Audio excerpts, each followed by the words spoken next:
बर्फ की पहाड़ियों में बसे एक छोटे से गांव में श्रवण नामक एक युवक बड़ा हुआ, जिसके मन में सेना में अधिकारी बनकर देश की सेवा करने की ज्वलंत महत्वाकांक्षा थी।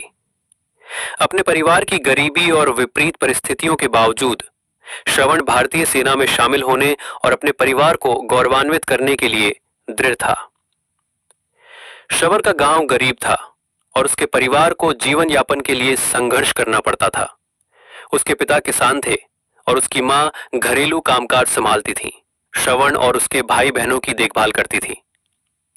पैसों की कमी के बावजूद श्रवण के माता पिता ने उसके सपनों को प्रोत्साहित किया और उसे मेहनत और संघर्ष के मूल्यों को सिखाया। छोटी उम्र से ही श्रवण अपने दादा की कहानियों से प्रेरित था, जो भारतीय सेना के एक सैनिक थे। इन कहानियों ने श्रवण के अंदर एक आग जगा दी और वो सेना में शामिल होने के अपने लक्ष्य के प्रति दृढ़ हो गया। श्रवण घंटों सैन्य इतिहास की किताबें पढ़ता था, महान नेताओं की रणनीतियों और तरीकों का अध्ययन करता था और अपनी सहनशक्ति बढ़ाने के लिए शारीरिक प्रशिक्षण करता था। जैसे ही श्रवण बड़ा हुआ, उसने कई चुनौतियों का सामना किया। उसके गांव के स्कूल में संसाधनों की कमी थी और उसके शिक्षक अक्सर अयोग्य थे। इन बाधाओं के बावजूद श्रवण ने कड़ी मेहनत की, केरोसिन के दिए की रोशनी में देर रात तक पढ़ाई की। वो हर दिन स्कूल तक पहुंचने के लिए कई मील चलता था।